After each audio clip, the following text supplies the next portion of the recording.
Bismillahirrahmanirrahim. Assalamualaikum warahmatullahi wabarakatuh. Alhamdulillahirrahmanirrahim. Wassalatu wassalamu ala asyrafil anbiya wal mursalin Sayyidina Muhammadin wa ala alihi wa sahbihi ajma'in wa ba'du. Alhamdulillahirrahmanirrahim. Di malam hari yang insyaallah berkahi ini kita dapat saling bertatap muka teman-teman semua di dalam pertemuan pertama kita ya dalam eh, kajian ya ngaji yang kita sama-sama dalam komunitas kita ya yaitu adalah Madrasatul Afkar wal Athar. Ke depannya teman-teman semua insya Allah yang akan kita bahas di sini itu adalah berupa materi-materi seputar eh, mungkin nanti ke arah eh, akidah Islam kemudian pemikiran Islam sehingga teman-teman yang hari ini kita berada di kampus gitu kita berada di lingkungan-lingkungan Islami gitu. Itu lingkungan-lingkungan yang sifatnya universitas, kemudian dunia pendidikan, itu insya Allah dapat bisa mengimbangi itu dengan isu ataupun pemikiran-pemikiran yang ada pada hari ini. Nah, kemudian kenapa akhirnya kita coba sampaikan dulu gitu ya di awal ini, kenapa harus sampai ada ini gitu ya, apa daripada forum kajian ini? Karena kita berharap semoga teman-teman ketika mengikuti kelas-kelas yang kita adakan ataupun kajian-kajian yang kita buat itu menambah pengetahuan dari kita semua sampai akhirnya nanti ketika kita dihadapkan dengan kondisi pertanyaan-pertanyaan yang itu sifatnya menjebak atau apa yang itu nanti sifatnya serangan kepada kita gitu ya itu dapat kita kembalikan gitu pada mereka. Jadi hari ini kan kita sering mendapatkan pertanyaan gitu ya kayak apakah bisa gitu Allah Subhanahu wa taala menciptakan batu yang lebih berat daripada dirinya sendiri gitu. Itu salah satu contoh persoalan yang sering dibahas gitu dari SMP, SMA bahkan sampai kita masuk ke perkuliahan. Terus bisa nggak Allah misalnya gimana dan seterusnya. Jadi benar-benar hari ini gitu ya kita akan dihadapkan dengan banyak sekali pemikiran-pemikiran, maka kajian yang kita adakan ini adalah salah satu cara ataupun ikhtiar kita bagaimana pada akhirnya yang kita sama-sama inginkan gitu ya adalah Islam menjawab dari semua permasalahan itu. Nah, oleh karena itu, kenapa pada akhirnya kitab yang dibawakan oleh Syekh Yusuf Al-Qaradawi ini, yaitu Wajibus Syababul Muslimil Yaum, itu menjadi kitab pembuka kita karena walaupun di sini mungkin ada teman-teman yang nggak familiar gitu dengan apa namanya membaca kitab, nggak familiar dengan apa pengajian-pengajian, tapi kita usahakan yang kita adakan saat ini gitu ya, itu bukan sesuatu yang berat gitu ya. Ini bukan sesuatu yang teman-teman merasa nanti terbebani gitu ketika mengikuti ini. Jadi harapannya ini nanti bisa dibawa santai aja, tetap dibawa enjoy supaya nanti ketika nanti masuk ke sesi tanya jawab teman-teman dapat bertanya dan nanti kita sama-sama tuntaskan bersama gitu. Sekarang anda coba izin share screen kitabnya di sini.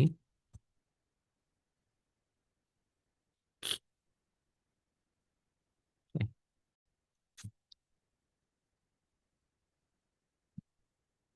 Apa kelihatan teman-teman semua?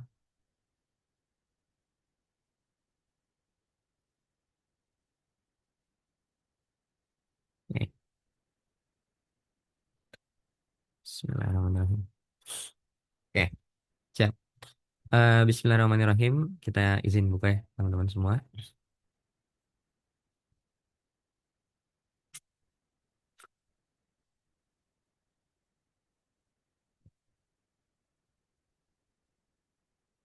Bismillahirrahmanirrahim. Alhamdulillahirrahmanirrahim. Wassalatu wassalamu ala asyrafil anbiya'i wal mursalin Sayyidina Muhammadin wa ala alihi wa sahbihi ajma'in amma ba'du. Selamat malam teman-teman semua. Kita akan membahas sebuah kitab singkat.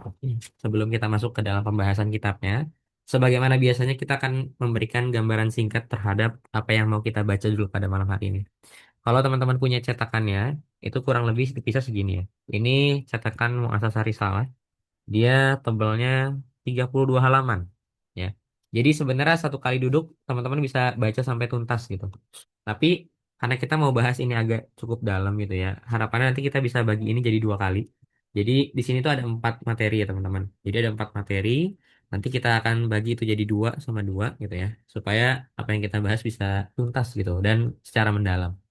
Dan nanti ketika ada pertanyaan nggak apa-apa disampaikan lewat chat gitu. Kemudian atau misalnya di akhir, insya Allah kita akan adakan sesi tanya jawab. Dan sepertinya kajian-kajian ini akan kita bawakan selama 1 jam dari jam 8 sampai jam 9. Semoga teman-teman bisa meluangkan waktunya di pekan-pekan yang akan datang gitu. Kita masuk ke dalam kitabnya qala mu'allifur rahimahullah wa nafa'na bihi wa bi'ulumihi wa idda bi asrarihi fid dharain amin. Eh Sebagaimana biasa ya, ini Syekh Yusuf Al-Qaradawi adalah sebuah syekh di dalam era kita gitu ya, sebuah era kontemporer. Jadi kalau misalnya kita bilang Syekh Yusuf Qaradawi ini adalah seorang mujtahid, seorang alim ulama besar yang hidup di zaman kita. Jadi ketika kita sudah lahir, Syekh Yusuf Qaradawi itu masih ada. Beliau udah menulis ratusan kitab kalau misalnya teman-teman membaca, dan memang preferensi beliau itu karena dakwah gitu. Karena memang ketika melihat latar belakangnya gitu ya, beliau berdasarkan daripada madrasah-madrasah para alim ulama tarbiyah gitu ataupun bagian dakwah. Makanya nanti apa yang dia sampaikan oleh Syekh Yusuf Al-Qaradawi itu rata-rata bernuansa dakwah, mengajak kepada kita kebaikan dan seterusnya. Jadi kalau teman-teman baca ya, Syekh Yusuf Qaradawi itu kan ada 100 lebih kitab gitu ya. Kalau teman-teman bisa nyari, itu ada yang membahas soal keluarga, usroh, ada yang membahas soal tafsir, ada yang membahas soal apa lagi? Yang paling terkenal adalah fikih zakat, fikih toharohnya. Jadi beliau juga ahli fikih. Nah, jadi memang ke kefakihan beliau, kemujtahidan beliau itu nggak diragukan lagi lah teman-teman. Dan bahkan beberapa alim ulama lain gitu ya itu menyepakati bahwa di era kita hari ini gitu ya, di zaman kita hari ini, Syekh Yusuf Qaradawi adalah mujtahid yang ada di antara kita gitu, menyelesaikan masalah. Bahkan kitab-kitabnya itu ya, fikih kontemporer itu ada di beberapa rumah kita mungkin. Beliau yang membahas apa hukum catur, apa hukum bermain kartu gitu. Di zaman Nabi kan nggak ada catur, nggak ada kartu gitu. Catur itu kan permainan papan, ya. Itu tapi mengasah otak. Tapi ini halal apa haram? Karena ini buang-buang waktu dan seterusnya. Nah, itu dibahas sama Syekh Yusuf Qaradawi dalam kitabnya Fikih Kontemporer. Nah, kita lanjut ya. Rabbi shrah li sadri wa yassir li amri wahlul 'uqdatam min lisani yafqahu qawli. Ini adalah doanya Nabi Musa alaihissalam ketika menghadapi Firaun, yaitu minta kelapangan gitu dalam apa namanya? Menyampaikan kebaikan gitu. Allahumma ya mu'allim Adam wa Ibrahim alimna bima yanfa'una wa anfa'na bima 'allamtana wa zidna ilma. Ahmadukallahu ala kulli hal wa na'udzubika min hali ahlin nar. Jadi kita berdoa kepada yang maha mengajarkan gitu ya, mengajarkan kepada Nabi Adam, Nabi Ibrahim, dan mengajarkan ilmu-ilmu yang bermanfaat, yaitu Allah Subhanahu Wa Taala gitu. Dan kita juga mengucapkan puji syukur kita kepada Allah atas segala sesuatu, dan kita berlindung kepada Allah daripada azab neraka.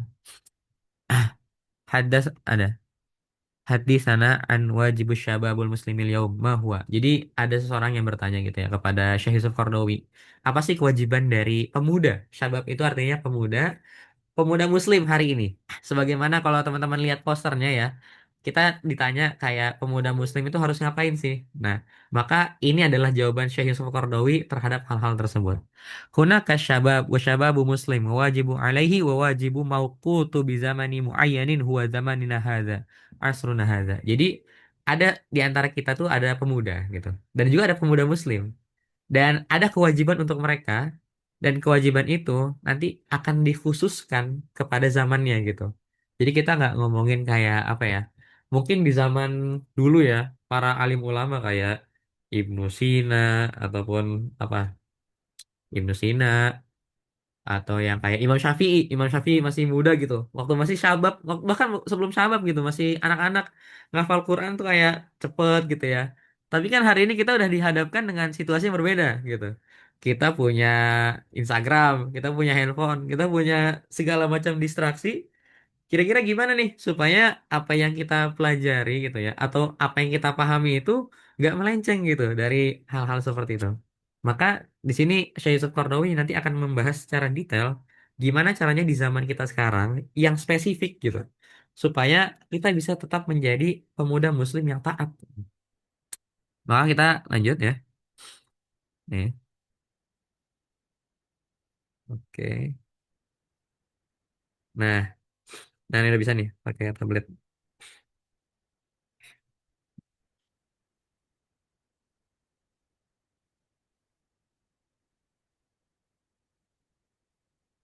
Recording in progress. Progress. Progress. Progress. Oke. Ya, nih coba cabut dulu share screen di sini. Kita coba bagikan layar dari sini.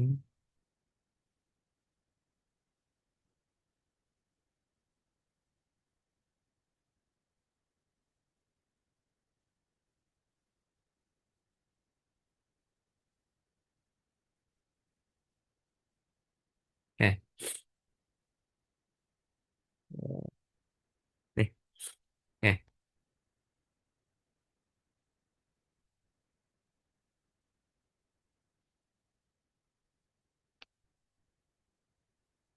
Nah, tadi kita masuk sampai ke yang ini ya. Sekarang kita masuk ke pembahasan yang ini. Man huwa muslim? Siapa itu orang-orang muslim? Al-muslim huwa insanun ainul wujud. Huwa sahibur risalah al-khalidah. Gitu ya. Terus wa rasul warisul warisun nubuwat allati alat ilaihi watirkat al-anbiya allati tamsilat fil islam dinan wa manhaj ayat. Fakullu ma fi al-adyan kulluha qad raqiz walakhis fi hadzal din alladhi imtanallahu bi itmamihi ala ibadihi hina maqala al-yawma akmaltu lakum dinakum wa atmamtu alaikum ni'mati wa raditu lakumul islam madina. Maka di sini teman-teman semua yang disampaikan oleh Syekh Yusuf Qardawi bahwa kita tuh adalah sebuah manusia yang memiliki wujud gitu ya, eksistensi. Kemudian sohibur risalah al-khalidah, kita lah muslim itu, seorang muslim itu adalah penyampai pesan gitu. Dia yang akan membawakan pesan kepada apa namanya? Yang khalidah, khalidah itu artinya abadi ya. Terus warisun nubuwat allati alat ilaihi. Jadi kita juga yang menyampaikan daripada nubuat-nubuat ataupun kayak apa ya, risalah yang dibawa oleh para nabi gitu. Jadi ketika nabi dulu mengajarkan tauhid gitu, maka sama juga umat muslim pada hari ini kita harus menyampaikan juga tauhid itu. Watir katil anbiya allati tamsilat fil Islam dinan wa manhaj haya. Jadi kita juga mengikuti daripada apa yang dicontohkan gaya hidup dari para nabi gitu. Al-anbiya. Fakullu ma fi al-adyan kulluha qad raqiz juga telah tersusun walakhis fi hadzal din alladzi imtanallahu bi itmamihi ala ibadihi. Jadi Allah tuh sudah menyempurnakan keseluruhan hidup kita itu di dalam agama Islam. Teman-teman akan melihat gitu ya. Ketika kita compare antara agama Islam dengan agama yang lain, maka agama Islamnya adalah agama yang paling sempurna. Kenapa bisa sampai kayak gitu? Karena teman-teman lihat, cuman Islam yang ngatur dari bangun tidur sampai meninggal. Cuman Islam yang ngatur dari lahir sampai sorry, bangun tidur sampai meninggal, bangun tidur sampai tidur lagi, dari lahir sampai meninggal. Terus dari urusan sepele masuk ke dalam toilet, kemudian pakai baju, bercermin, sisir, apalagi makan, minum, semua kebutuhan yang ada di diri kita gitu ya. Kullu halin yata'allaqu bil haya gitu. Semua hal yang berkaitan dengan kehidupan kita itu semua ada panduannya di dalam Islam. Maka kita bisa lihat al-yauma akmaltu lakum dinakum wa atmamtu alaikum ni'mati wa raditu lakumul Islam madina.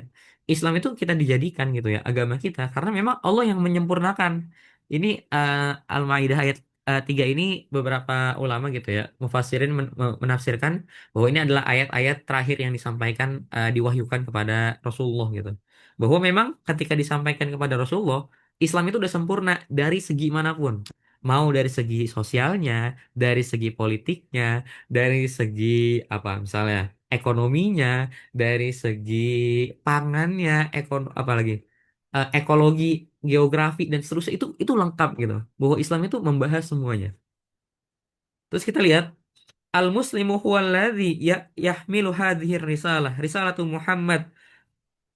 Nah, risalatul Quran wa risalatul khulud. Jadi memang muslim itu adalah orang-orangnya yahmil itu artinya membawa. Ya. Jadi membawa risalah ini, membawa pesan-pesan ini, pesan-pesan yang dibawakan oleh Rasulullah, pesan-pesan yang dibawakan oleh Quran, pesan-pesan yang itu dibawa oleh Sang Pencipta gitu. Maka itu adalah tugas kita sebagai seorang Muslim. Maka perlu kita pahami asyababu marhalatul quwwah bahwa pemuda itu adalah tingkatan yang apa ya? Kita bisa bilang sesuatu yang kuat gitu. Nah, teman-teman bisa lihat asyababu yumthilu marhalatul quwwah wa yah wa haywiyatu ad-dafina li'annahu wastul umar wa wasdu kullu nah syai'un khiyarihi fahinama takunu syamsu fi kabdis sama fi rabi'atin nahar takunu aqwa wa aharru ma takun. Nah, maksudnya apa? Kita bisa contohin gini. Asyababu yamsilu bentar. Belum membawa. Nah, asyababu yamsilu marhalatul quwwa wal haywiyatu ad-dafina. Jadi ini maksudnya adalah haywiyah ad-dafina itu adalah tenaga yang terpancar. Nah, maksudnya tuh apa tuh? Eh ini maksudnya apa haywiyah ad-dafina, maksudnya haywiyah ad-dafina itu ketika kita lihat seorang pemuda gitu ya, dia pasti akan kayak dar dar gitu, meledak apa emosinya, semangatnya itu akan terasa, kita terasa kayak kita semangat untuk belajar, apa semangat untuk mempelajari ilmu-ilmu agama, semangat untuk kuliah, berorganisasi dan seterusnya, bahkan di tahapan kita bersemangat, mungkin ini agak sedikit rancu ya, semangat dalam bermain game gitu ya, dan melakukan hal-hal yang tidak bermanfaat gitu. Tapi kita harus akui bahwa syabab itu atau pemuda itu melakukan hal-hal yang semangat gitu, penuh dengan pancaran tenaga. Li'annahu wastul umur. Nah, jadi itu karena kita berada di pertengah-tengahan daripada umur gitu, usia. Kita ada di usia yang kalau kita gambarkan gitu ya nih. Misalnya kita gambarkan di sini itu lahir, di sini itu meninggal. Nah, kita tuh ada di posisi yang memang lagi puncak-puncaknya. Nah, ketika kita lagi ada di posisi naik gini, walaupun syabab itu bisa artinya sampai 40 tahun ya. Jadi syabab itu bukan remaja, tapi memang menjelang dewasa gitu. Kalau kita tuh belajar istilah pubertas gitu ya, itu usia 14 sampai 20 dan seterusnya. Itu perlu teman-teman ketahui bahwa syabab itu nggak sekecil itu. Ada para ulama yang menjelaskan bahwa syabab itu bisa jadi dari 14 sampai 40. 14 tahun sampai 40 tahun. Jadi memang dia usianya ada di sekitar sini. Karena kita bisa lihat nanti kayak tokoh-tokoh besar gitu ya di dalam Sirah Nabawiyah. Ada para sahabat yang usia masih muda tapi sudah memimpin perang. Ada yang sudah menjadi apa kodi, menjadi hakim di negara-negara bagian gitu. Maka ini yang perlu kita pahami bahwa usia dari seseorang itu sebenarnya bukan penentu apa namanya semangatnya. Tapi memang limit daripada asyabab ini itu sangat luas gitu. Jadi jangan dikotakan sampai ah ya udah 30 udah ketuaan deh. Enggak gitu. Kadang sampai 40 sampai 50 dan seterusnya itu kita masih bisa. Tapi memang puncaknya itu di usia 14 sampai 40 tadi. Nah, wa waslu kulli syai'in khiyarihi. Dan juga kita berada di pertengahan semua hal yang kita pilih, kita menentukan gitu ya. Sekarang teman-teman berada di jurusan kuliah yang teman-teman pilih gitu. Mungkin ada yang di jurusan pendidikan, ada yang jurusan agama, jurusan kimia, fisika, kemudian di jurusan apa lagi? Ekonomi, teknik, dan seterusnya. Itu teman-teman yang pilih gitu. Dan apa yang teman-teman pilih akan menentukan gimana kita ke depannya. Wa wastu kulli syai'in hiyarihi. Jadi semua hal yang kita pilih itu akan ada di sini gitu penentunya. Fahina matakunu syams fi kabidas kabidas sama fi robiatin nahar. Jadi ini sebagaimana kita itu seperti matahari di dalam hatinya kabidah itu artinya hati, hatinya langit, fi robiatin nahar itu di apa namanya eh robiatin nahar tuh istilah ketika siang gitu. Aku nu aqua wa aharru ma takun. Jadi kita tuh berada di posisi yang kita tuh aqua, sangat kuat gitu. Wa ahar dan sangat panas gitu daripada biasanya. Kemudian kita lihat di sini asyabab izan marhalatul ini asyabab izan marhalatul fatawah wal haywiyah, kita tadi ya kita sebut ini haywiyah itu sebagai kehidupan, fatwah itu sebagai kepemudaan. Ini kan ini asal katanya dari al-fata ya. Nah, tapi ini jadi pemuda, kepemudaan, dan juga haywiyah artinya kehidupan. Nah, asyabab izan marhalatul fatwiyah, fatwah, fat fatuh ya. Ini baca apa ya? Al-haywiyah fi umril insan wa fi hayatihi wa min huna kanat ahamiyatu hadhil marhalah. Jadi memang kita itu berada di posisi yang ahamiyah, itu artinya penting gitu. Di posisi-posisi kita hari ini, kita kita ngomongin soal pemuda, kita ngomongin soal Gen Z gitu ya hari ini, maka kita berada di posisi yang memang itu tuh penting dalam kehidupan kita. Maka kita lanjut. Marhatun ata'a wa badal wal qudratu ala tahmilil a'ba walidzalika kana hamlatud da'wat wa hamatur risalati syababan. Jadi memang kita bisa bilang marhalatul ato itu eh, fase-fase kita memberikan. Jadi kita tuh fase-fase mengabdi ya, bisa bisa dibilang itu. Ini fase-fase kita mengabdi, kita ke masyarakat turun jadi apa namanya? Apa kalau misalnya di ini nih Karang Taruna gitu ya, mengabdi kepada masyarakat. Wal bazal, bazal tuh artinya mewariskan gitu ya. Jadi kita tuh lagi di fase-fase orang tua kita tuh mewariskan kepada kita, memberikan apa namanya pengajaran dan akhirnya kita jadi meneruskan apa yang sudah dilaksanakan oleh keluarga kita dan apa sebelumnya.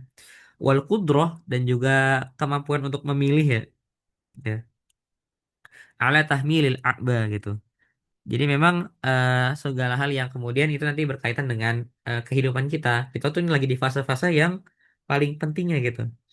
حدثنا عز وجل عن أصحاب موسى عليه السلام فقال فما آمن لموسى إلا ذرية من قومه على خوفه من فرعون وملئهم وحدثنا القرآن عن أهل الكهف نحن نقص عليك نبأهم بالحق إنهم فتية آمنوا بربهم وزدناهم هدى.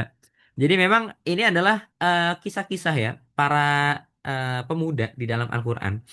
Memang ini yang fama amana li Musa illa dzurriyyatan min qaumihi ala khaufi min fir'aun wa malaihim. Memang ini kisah Nabi Musa yang memang sangat berani gitu di fase-fase itu melawan daripada Firaun. Begitu juga Ashabul Kahfi yang mereka mereka meyakini akan kebenaran, kemudian melarikan diri daripada raja yang zalim, sehingga kita tahu bahwa mereka tuh sedang memperjuangkan hal-hal itu. Pemuda itu sedang bersemangat-semangatnya mengatakan al-haq huwal haq wal batil huwal batil. Yang benar adalah benar, yang salah adalah yang salah gitu. Maka ini adalah momentum yang paling penting dalam kehidupan seseorang. Kemudian hadasana an Ibrahim alladzi hatamal asnam. Ini juga sama dengan kisah Nabi Ibrahim yang menghancurkan daripada berhala. Waja'ala jizazan ilal kabir dan dijadikan ini puing-puing kalau nggak salah illa kabiron lahum la'allahum ilaihi yarji'un. Jadi memang disisakan itu sisa yang gede gitu. Kalau teman-teman masih ingat ya cerita Nabi Ibrahim. Nabi Ibrahim tuh ngehancurin apa namanya? Patung-patung gitu ya. Terus disisain yang gede supaya nanti ketika apa namanya? Di ini ya, waktu ditanya sama masyarakat pada saat itu, siapa yang ini menghancurkan patung-patung ini gitu. Bahkan Nabi Ibrahim bisa bilang kayak itu tuh yang gede. Teman-teman apa? Kalian aja berdoanya ke dia, minta keberkahan ke dia, minta keselamatan sama dia. Masa nggak bisa ditanya kayak dia itu bisa ngapain gitu. Ini dilakukan sama Nabi Ibrahim alaihissalam. Itu ketika masih muda, teman-teman. Masih kecil-kecil aja udah ngeberontak gitu. Walaupun memang ini yang harus kita pahami bahwa kita sedang memperjuangkan dan mensuarakan dari kebenaran itu sendiri. Faqala ala lisani ibadihi ibad hadhil asnam. Qalu sami'na fa qalu sami'na fatu yadhkuruhum yuqalu lahu Ibrahim gitu. Ai annahu kana fi sinil fatwa wa syabab. Jadi bahwa memang di fase-fase ini di tahun-tahun di mana beliau tuh pemuda gitu. Sebagai seorang pemuda. Nama Aziz Ro'i Ahli Syabab. Nah, kita masuk ke dalam bahasan selanjutnya adalah ini tokoh ya. Ataupun bisa kita bilang adalah idola ya. Sebenarnya lebih tepatnya tuh tokoh ataupun hal-hal yang bisa kita ikutin gitu. Peran. Nah, وحدثنا القرآن عن كثير من الشباب ضربوا أمثلة شتى في الفضائل. Jadi ada beberapa memang pemuda-pemuda yang dapat kita jadikan contoh gitu dalam sebagai seorang pemuda yang bersemangat. Nah, yang pertama kita bisa melihat dari peristiwa Ismail Zabih, penyembelihan daripada Ismail alaihissalam. Ini karena kita sudah bentar lagi memasuki bulan apa? Memasuki fase-fase Idul Adha ya dalam beberapa pekan lagi, maka ini sangat penting menjadi ataupun ini menjadi momentum penting bagi kita untuk memahami bahwa perjuangan Nabi Ismail alaihissalam tuh sangat-sangat krusial dalam kisah kepemudaan. Haddasana diceritakan kepada kita gitu bahwa an Ismail alladzi dhoha binafsihi wa qaddama an anaqahu anaqahu Allah ta'ian mukhtaron. Jadi bahwa dikisahkan gitu ya kepada kita bahwa mana nih? An Ismail alladzi dhoha. Dhoha itu artinya mengorbankan. Ya. Mengorbankan dirinya. Wa qaddama anaqahu. Ini leher. Ya, batang leher. kepada Allah Subhanahu wa taala ta'ian mukhtaron. Mukhtaron, lihat teman-teman. Di sini yang harus kita highlight bahwa ini adalah pilihan. Jadi Nabi Ismail alaihissalam itu memilih untuk Tehera tuh disembelih gitu. Ketika saat itu gitu ya. Nanti kita akan sama-sama baca lagi gitu ya. Bahwa kan ketika saat itu Nabi Ibrahim mimpi bahwa Nabi Ismail akan disembelih. Terus nanti Nabi Ismail nanya kayak apa yang diperintahkan sama Allah. Nanti kita akan bahas di nih kalimat selanjutnya. Ba'da anna balagha ma'a abihi as-sa'i. Ketika dia sedang berjalan sama ayahnya gitu ya. Wa arada alaihi abuhu adzibah. Bahwa kemudian ayahnya tuh memberitahu gitu. Ngasih tahu tentang soal penyembelihan. Qala ya bunayya anni ara fil manami anni adzbahuka fanzur madza tara qala ya abati fa'al ma tu'mar. Jadi ini bisa kita lihat ya. Nih kalimatnya. Ini adalah kalimatnya apa namanya?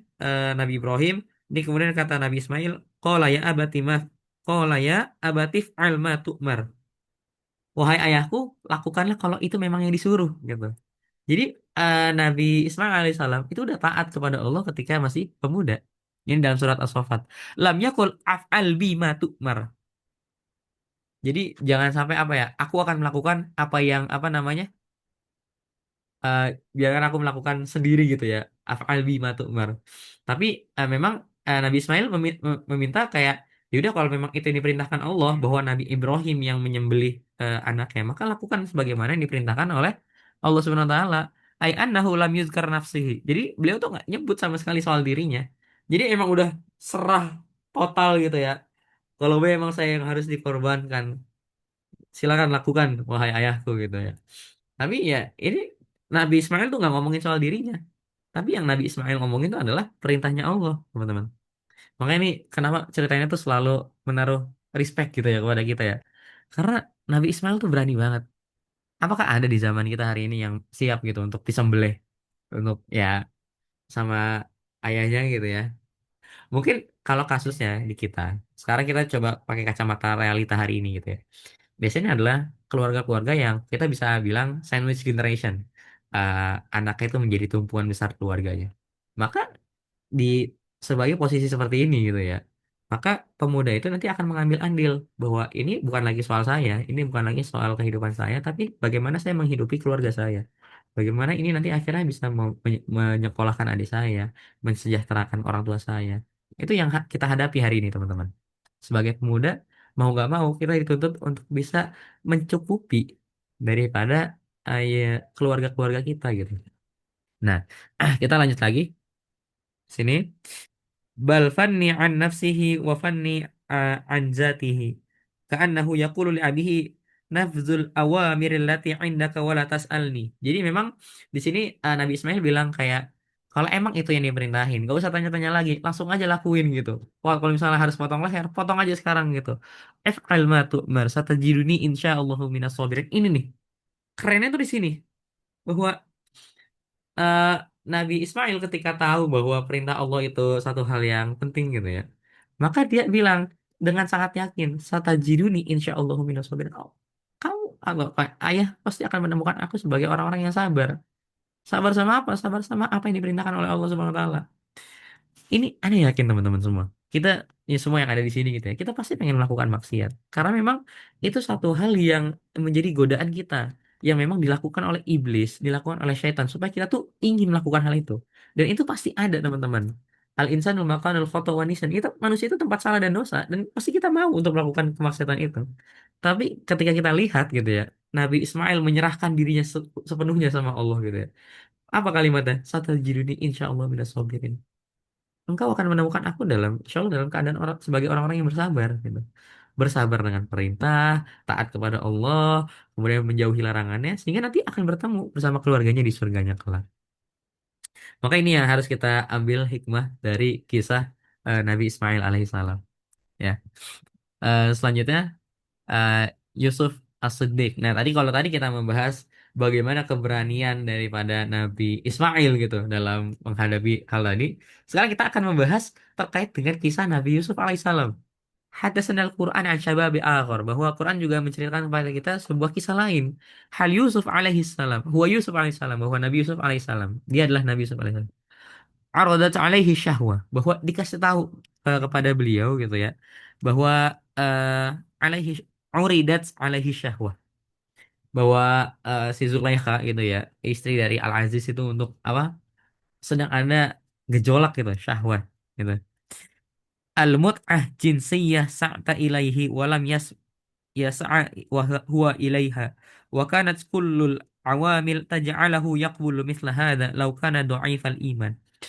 Itu kalau misalnya teman-teman bisa kita gambarin gitu ya, kondisi yang saat itu sedang dijalani oleh Nabi Yusuf alaihissalam, itu adalah di mana nih, al-mut'ah jinsiyah sa'at ilaihi walam yas'a huwa ilaiha.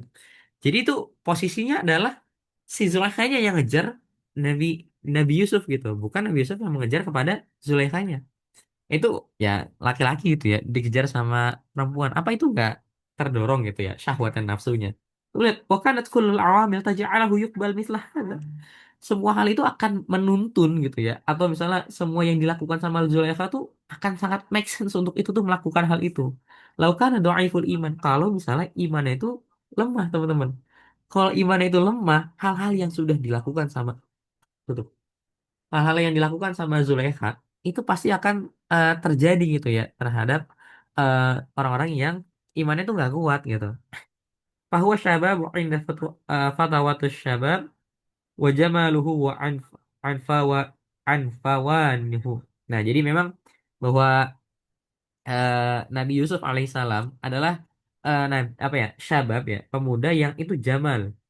Jadi udah mah pemuda gitu ya, seger gitu ya. Kemudian jamal.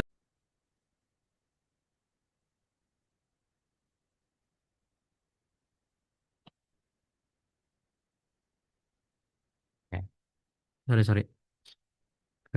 Ini keputus koneksinya.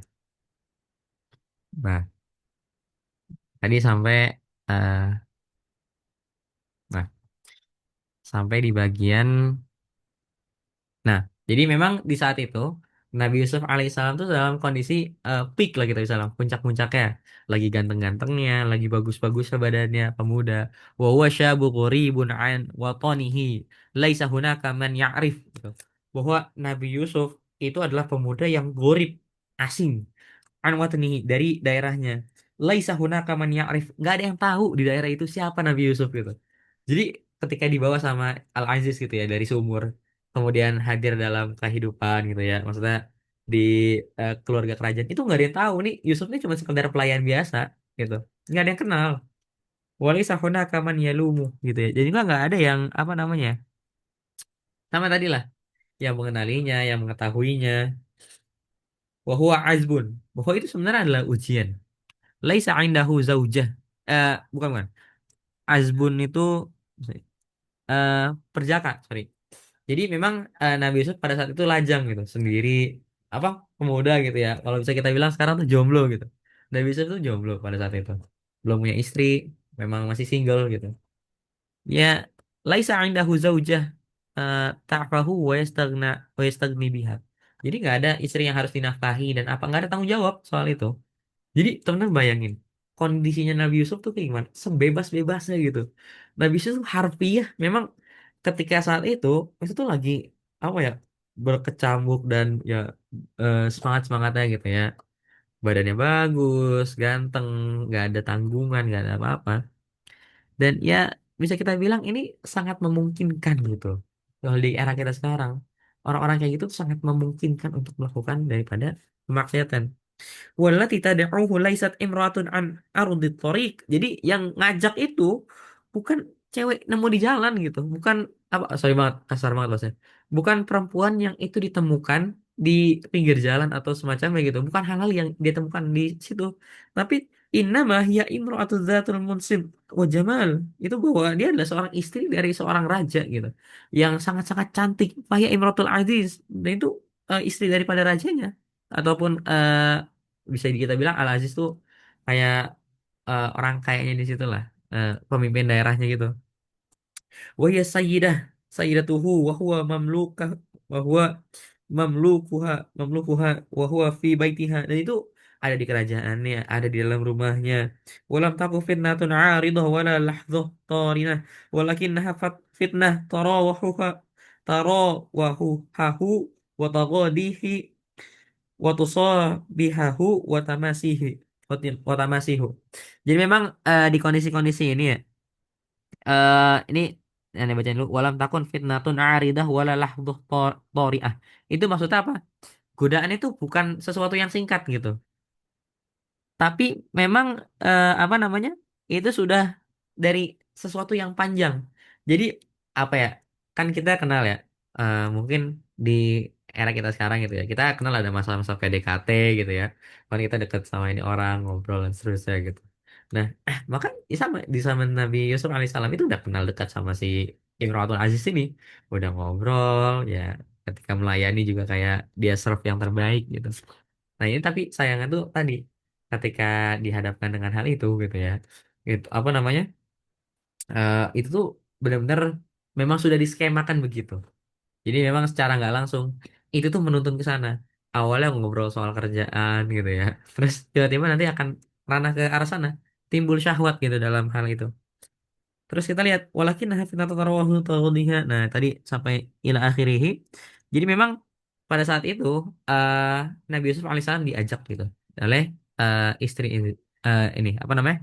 Istri Al-Aziz. Waqalat, nah lihat nih. Waqalat hai talak. Datanglah kamu gitu. Gitu. Kayak apa namanya? Nonton. Waqalat hai talak walakin Yusuf alaihissalam rafdu dzalika kulluhu bi ibai wa syamam. Wa syamam. Nah, jadi kita bisa lihat ketika diajak gitu ya. Tapi Yusuf itu alaihissalam rafdun menolak ya. Dzalika kulluhu dia menolak sepenuhnya. Bi ibain, iba itu artinya harga diri. Nih, harga diri. Wasyamam itu martabat. Dengan kalimat apa? Qala ma'azallah innahu rabbi ahsana mathwa innahu la yuflihudz dhalimun. Bahwa ini memang ketika diajak seperti itu, Nabi Yusuf tuh dengan apa berani ya, dengan apa harga dirinya enggak gitu, enggak. Ketika ditawarin tuh enggak. Ya mungkin kita kalau misalnya dihadirkan dengan hal-hal seperti itu, kita mungkin akan ngerasa kayak apa timbul gejolak yang super apa ya berat gitu dalam hati kita. Tapi Nabi Yusuf bisa menolak dengan kalimat enggak. Nah ada beberapa bahasan gitu ya. Apakah Nabi Yusuf tuh timbul syahwat atau enggak? Itu pembahasan kita di bahasan tafsir ya. Tapi kita coba nggak menyenggol ke arah sana. Yang perlu kita ketahui bahwa Nabi Yusuf pada saat itu memang sangat apa ya bermartabat gitu ketika menolak itu dengan mengatakan maqala ma'adzallah innahu rabbi ahsana mathwa bahwa Allah tuh yang sebaik-baiknya daripada menentukan hal-hal itu wala malam yajid ma'a Yusuf al-ighra. Nah lijati ila tahdi wa qalat amamu niswah maqalat muta'azzina mutawa'idah mahdudah. Nah ini kita skip aja ya. Jadi ini memang masih melanjutkan daripada kisah Nabi Yusuf alaihissalam. Nah, ini karena Yusuf alaihissalam mukhiron baina muhtanin mihnatain. Jadi Nabi Yusuf itu memilih daripada kedua mihnah gitu ya. Terus ada mihnah fid din, ada juga mihnah fid dunya. Jadi ada dua M gitu ya dalam kita menentukan nikmat ataupun apa yang diberikan oleh Allah. Yaitu adalah bisa dicoba, kita bisa dicoba dalam agama kita juga bisa coba dalam dunia kita. Mihnatu fid din an yazni wa yakunu minal fasiqin wa mihnah fid dunya an yusjin wa yakunu minas sagirin. Jadi ketika kita dicoba gitu ya, apakah kita mau merasakan cobaan yang ada di dunia atau cobaan yang ada di agama? Kalau kita melawan apa kita menerima cobaan yang ada di dunia gitu ya atau ujian, ini mihnah tuh ujian, sorry. Ketika kita mendapatkan ujian yang ada di dalam agama kita, kalau kita nggak berhasil gitu ya, maka nih kita akan bermaksiat, berzina. Wayaku apa Nabi Yusuf akan berzina. Wayaku minal fasikin, dia akan menjadi seorang yang fasik, melakukan dosa-dosa besar. Tapi kalau misalnya dia mau menerimanya dalam mihnah fid dunia, ujian yang ada di dunia, maka dia cuma apa? An yusjina wayaku yusjinu waya an yusjina wayaku minas sagirin. Jadi dia akan masuk ke dalam penjara dan menjadikan orang-orang yang apa ya? Sogirin itu yang memang di apa ya dikecilkan ataupun dia nggak dianggap gitu di sana. Nah, maka Nabi Yusuf memilih itu. Qala Rabbi ini ayatnya ya. Qala Rabbi sijni ahabu ilayya mimma yad'unani ilaih. Nah, kemudian kita lihat Allahumma la taj'al musibatana fi dinina wa la taj'al dunya akbar hammina wa la mablagha ilmina. Ini doa yang sering kali kita bacakan gitu ya untuk apa namanya? Pasca sholat gitu. Allahumma la taj'al musibatana fi dinina. Jangan kita jadikan apa terjebak gitu dalam musibah-musibah di dalam agama kita. Wala taj'alid dunya akbaru hammina. Dan jangan jadikan dunia itu lebih besar daripada sesuatu yang itu penting untuk kita. Wala mabalaghu ilmina. Dan juga apa kita meminta supaya Allah tuh mencukupkan ilmu kita untuk melampaui daripada hal-hal tersebut. Fahaulai hum syababul huwa wa hadha huwa wad'u syabab. Ini adalah tempat ya daripada para pemuda. Pemuda itu harus berani menolak, berani untuk menyuarakan yang kebenaran, berani melakukan perintah apa yang diperintahkan oleh Allah Subhanahu wa taala. Maka asyababu da'iman huwa an anasirul quwwah. Bahwa kita adalah sumber utama kekuatan.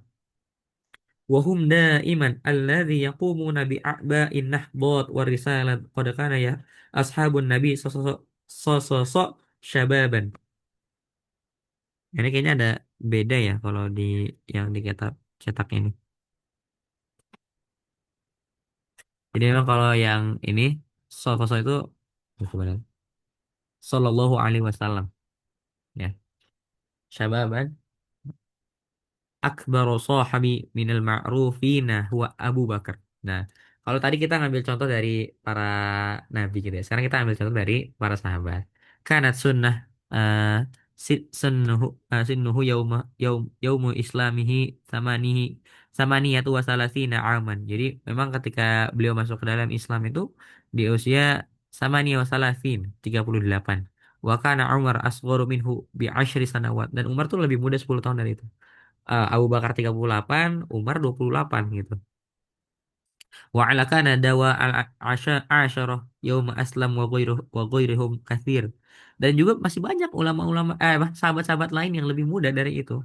Kanu fil aqdi tsani min umrhum 12, 13, 14, 15. Jadi usia-usia para sahabat tuh 12, 13, 14 itu ketika menerima Islam tuh usia segitu. Teman-teman bayangin usia itu mereka menemukan ajaran ya kebenaran gitu ya di usia kita sekarang gitu. Terus kita ngerasa kayak itu satu hal yang apa ya ketika menemukan Islam ini adalah agama yang benar gitu. Itu di usia muda teman-teman. Wa wa wal walidza kana ala bisyabab ala bash ini syabab ini typo nih di kitabnya ini bentar. Walidza kana ala syababul muslim abun kabir. Abun itu artinya beban. Jadi untuk para pemuda gitu ya, pemuda muslim itu kita punya sebuah beban yang besar. Wa alaihi wajibun dohmu, dohmu itu artinya kewajiban juga, ya. Wajibud dohmu eh nahwu nafsuhu wa nahwu dinuhu wa nahwu ummatuhu. Jadi yang berkaitan gitu ya, yang berkaitan dengan diri kita gitu ya, kemudian berkaitan dengan agama kita, berkaitan dengan umat umat Nabi Muhammad gitu ya sallallahu alaihi wasallam. Wa khosatan fi hadzal asar di zaman kita sekarang wajibuhu an yaktashif zatuhu an ya'rif nafsahu wa yaktashif man huwa wa ma huwa. Kita itu bahkan ditanya itu apa self existence ya kalau bahasa kerennya. Kita tuh mencari sebenarnya siapa tuh kita. Kita tuh siapa gitu. Kita tuh diciptakan dunia ini buat apa? Makanya kenapa pelajaran-pelajaran filsafat tuh sangat disukai sama pemuda. Karena emang itu bahasan yang sangat relevan gitu dengan pemuda. Kita mencari tahu fungsi kita ada apa. Kalau misalnya ditanya gitu ya sama teman-teman yang hadir di sini gitu. Kira-kira teman-teman tahu nggak kenapa teman-teman hadir di dunia ini? Mungkin ya, mungkin itu tahu kalau misalnya ya apa namanya kalimatnya eh wa ma khalaqtul jinna wal insa illa liya'budun. Bahwa kita diciptakan jin dan manusia sama Allah Subhanahu wa taala untuk beribadah. Oke, kita tahu itu. Tapi ya, kan pasti kita mencari tahu kenapa sih gue dilahirkan dari keluarga kayak gini? Kenapa sih gue kayak dikasih keadaannya kayak gini? Kenapa sih kok apa ya gue dapat kuliahnya kayak gini gitu? Pertanyaan-pertanyaan seperti inilah yang muncul di antara kita. Dan memang ini fase-fase yang paling tepat untuk mempertanyakan hal-hal tersebut. Maka disinilah Islam menjawab daripada pertanyaan-pertanyaan kita itu. Kemudian kita lihat wajib atau arba'ah ala syababul muslim. Nah, kita akan masuk ke dalam pembahasan yang pertama. Nah, karena sekarang kita sudah masuk ke jam 9 ya. Insya Allah kita bahas satu aja ya. Kita bahas ini dulu yang pertama terkait dengan pemahaman kita soal Islam. Semoga ini bisa bahasnya secara cepat ya. Oh, ada banyak nih. Ada 10 halaman. Nah. Eh, kita usahakan ini 20 menit selesai, nanti 10 menit terakhir kita tanya jawab supaya nggak terlalu malam. Nah, bisa lihat wajibul faham sahih lil Islam. Jadi memang kita harus nih, sorry, dari sini dulu. Wajibatun arba'ah ala syababil muslim. Nah, teman-teman bisa catat di buku teman-teman bahwa ada 4 kewajiban kita ya. Nah, ini akan kita bahas, insya Allah nanti tiganya di pekan selanjutnya. Tapi kita bahas satu dulu yang pertama. Huna kewajibatu arba'ah muhaddadah fi anqis syabab. Ini leher pemuda al-muslim fi hadzal asar sayakunu hadisana fi itorih. Jadi insya Allah akan dijelaskan oleh Syekh Yusuf Qardawi dengan sangat jelas gitu ya di dalam hal-hal ini. Jadi memang kita tuh ada 4 kewajiban kita. Nah, nanti kalau misal teman-teman buka di halaman belakangnya itu ada eh, daftar isi. Yang pertama adalah wajibul fahmu sahihul Islam lil Islam. Kita harus mengetahui pemahaman Islam kita dengan benar. Wajibul ilmu bil Islam, mengetahui ilmu-ilmu dengan Islam. Ya, nanti kita akan belajar tuh. Wajibud da'watu ilal Islam, wajib kita untuk mengajak orang kepada Islam. Wajibut tarabit alal Islam. Ya. Dan kita benar-benar menyatukan hati kita terhadap Islam. Nah, Bismillahirrahmanirrahim. Kita masuk ke dalam bab yang pertama. Silakan disiapkan ya kayak notes ya. Karena ini nanti agak panjang bahasannya. Nah, ma huwa awwalu wajibu ala syababul muslimin min hadzal wajibat al arba'ah. Nih, aneh coba terjemahin satu-satu ya. Apa kewajiban pertama dari pemuda muslim di di antara kewajiban yang empat tadi? Innal wajibul awal alaihi an yahfam Islam. Nih, di highlight ini bahwa kita harus benar-benar paham Islam dulu. Nah, paham Islam inilah yang akan kita detailin lebih dalam. Zalika anal ilmu yasbiqul amal. Bahwa ilmu itu lebih dulu daripada amal. Al ilmu bila amalin junun, al amal bila ilmin la yakun. Ini dalam apa namanya? Ayo hal walatnya Imam Ghazali ya. Ilmu tanpa amal itu sia-sia atau gila ya. Dan amal tanpa ilmu itu tidak berguna gitu. Dan tidak akan terjadi. Makanya zalika anna ilmu sabak yasbiqu al amal. Jadi memang ilmu itu harus mendahului daripada eh, amal kita. Nah, kemudian ala syababil muslim an yahfam al-Islam hakul faham dengan sebenar-benarnya pemahaman. Jadi pemuda muslim itu harus paham dengan sebenar-benarnya pemahaman soal Islam gitu. Terus an yatafaqqah fid dinihi la budda minal fahmi sahih lil Islam dan juga dia juga harus pemahaman Islamnya itu benar-benar paham betul gitu soal Islam itu. Dengan yang benar, pemahaman Islam yang benar. Kita bukan Islam liberal, kita bukan Islam sekuler, kita bukan Islam sosialis, kita bukan Islam yang sana gitu. Tapi memang Islam ya satu, agama Islam tuh ya satu, ajaran Islam ya satu gitu. Itu Islam yang sebenar-benarnya Islam gitu. Islam yang dibawa oleh Rasulullah SAW dan kemudian diteruskan oleh para ulama. Itu Islam kita tuh kayak gitu. Nah, an-nasu zolamu al-Islam fadkhulu fihi ma laisa minhu wa akhriju minhu ma huwa min salbi ta'alimuhu. Jadi memang hari ini umat Islam tuh akhirnya terbutakan gitu dengan apa kezoliman-kezoliman, terbutakan dengan maksiat-maksiat sampai akhirnya mau nggak mau gitu ya, kita bahkan melupakan daripada esensi untuk belajar agama kita. Fi asri minal usur kana nasu yadhifuna ilal islam ma laysa minhu asya'un gharibah dakhalat 'alal islam wa laysat minal islam ini Anda jelasin langsung ininya aja ya, apa kesimpulannya aja. Intinya gitu ya. Di zaman dulu gitu ya. Nih, fasyahud fasyah fasyawahat jamaluhu wa qadrat sofa nih susah nih bacanya. Intisyaratul bid'ah wa asbahan nasi iqbiluna fil Islam asya'a ma anzalallahu biha minas sultan. Al bid'atu hasanah tahta anwani ziyadatul khair wa khair. Nah, jadi zaman dulu gitu ya. Orang-orang Islam gitu ya, orang-orang di luar Islam mau merusak Islam tuh gimana caranya? Mereka tuh masuk ke dalam Islam, kemudian menciptakan hal-hal yang itu sebenarnya nggak disyariatkan salah dalam Islam. Maksudnya apa? Ya, kita belajar ya. Ada yang kita, ya mungkin teman-teman di sini ada yang memahami ada bid'ah hasanah gitu. Ada bid'ah yang baik dalam agama. Tapi sebenarnya teman-teman, bid'ah hasanah itu ya nggak ada. Gitu. Walaupun ada pendapat ulama yang mengatakan itu ada dan ya kita menerima daripada hal itu ya. Tapi Syekh Qardawi dalam hal ini mengatakan bahwa bid'ah hasanah itu adalah sebuah hal yang itu secara nggak langsung melonggarkan syariat kita. Gitu. Mereka masuk ke dalam Islam, kemudian mengatakan bahwa ini adalah bid'ah hasanah. Ini adalah hal-hal yang niatnya baik, insya Allah nanti Allah akan terima selama ini amalnya baik gitu. Tapi sebenarnya nggak ada di dalam syariat. Ini yang harus kita waspadai gitu. Nah, wa Nabi sallallahu alaihi wasallam juzru min ayyi ziyadati ala din lianna kullu ma yaqbilu ziyadah yaqbalu naqs wa kamil la yaqbilu ziyadah wala naqsan wallahu akmalu hadzal din fala yaqbalu ziyadatu min ahad. Jadi Allah tuh sudah menyempurnakan daripada agama Islam dan Nabi itu sudah membawa risalah itu sampai tuntas. Jadi pembahasannya itu udah beres. Jadi nggak usah ada tambahan-tambahan lagi gitu. Walladzi yuridu an yazidu fid dini ka'annahu yastadriku ala Allah azza wa jal wa yad'am anna ad-dina naqisan wa huwa yuridu an yakmilhu wa lidzalika hazrun nabiy sallallahu alaihi wasallam qala iyyakum wa muhdatsatil umur. Ya. Wa qul apa fa inna kullu bid'atin dolalah. Nah, terus kemudian lihat di kalimat lain wa man ahdasa fi amrina hadza ma laisa minhu fahuwa raddun. Ya. Barang siapa yang tidak mau mengikuti sunnahku, maka dia bukan bagian dari kita, dariku gitu. Fal ibtida'u fid dini marfudun. Maka bid'ah dalam agama itu adalah sesuatu hal yang harus kita tolak gitu. Ya. Al Islamu fardul ibtida' fil umuri dunya. Nah, Islam itu yang harus digarisbawahi. Al Islamu fardun ibtida fi umuri dunya wal ittiba' fi umuri din wa wuqufu 'indal hudud. Jadi Islam itu ya nggak masalah kalau misalnya itu perkara dunia. Misalnya ada hal-hal baru dalam dunia. Kita bikin laptop, kita bikin apa? Game, kita bikin kajian di Roblox gitu ya. Itu misalnya ya, apa namanya?